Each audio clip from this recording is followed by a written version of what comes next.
മാധുര്യവാൻ. യേശുവിൻ്റെ ഏറ്റവും പ്രിയമുള്ള കുഞ്ഞെ, ഉത്തമഗീതം 8:5. ആത്മനാഥനെ ചാരി വിജനപ്രദേശത്തുനിന്ന് വരുന്ന ഇവൾ ആരാണ്? ആത്മനാഥനെ ചാരി വിജനപ്രദേശത്തുനിന്ന് വരുന്ന ഇവൾ ആരാണ്? ഉത്തമഗീതം 8:5. പരിശുദ്ധ അമ്മയെക്കുറിച്ചുള്ള ഒരു നിഴൽ വാക്യമാണിത്. വിജനപ്രദേശത്തു നിന്നുമാണ് അവൾ വരുന്നത്, പക്ഷേ അവൾ ചാരിയിരിക്കുന്നത് ആത്മനാഥനെയാണ്.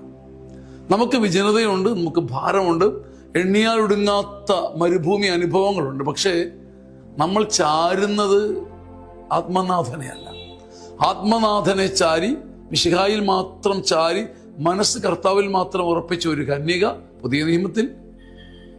അവളെ വണങ്ങുന്നു എന്ന് പറയുന്ന നമ്മൾ, അവളെ സ്നേഹിക്കുന്നു എന്ന് പറയുന്ന നമ്മൾ, നമ്മുടെ വിജനതകളുടെയും ഭാരങ്ങളുടെയും ഏകാന്തതയും നടുവിൽ ചാരുന്നത് മനുഷ്യനിർമ്മിതമായ സങ്കേതങ്ങളിൽ, മനുഷ്യകരങ്ങളിൽ. ഇതാണ് മറിയവും നാമും തമ്മിലുള്ള വ്യത്യാസം. നാം ചാരുന്നത് മനുഷ്യകരങ്ങളിൽ, മറിയം കന്യക ചാരിയത് ആത്മനാഥന്റെ മാറിൽ. കന്യക ഒരു വെല്ലുവിളി നൽകുകയാണ്. ഈ ചാരൽ അവസാനിപ്പിച്ച് മനുഷ്യകരങ്ങളിലും നമ്മുടെ കൺമുമ്പിലുള്ള നശ്വരമായ സംഗതികളിലും ചാരുന്ന അവസാനിപ്പിച്ച് കന്യക ഒരു വെല്ലുവിളി നൽകുകയാണ്.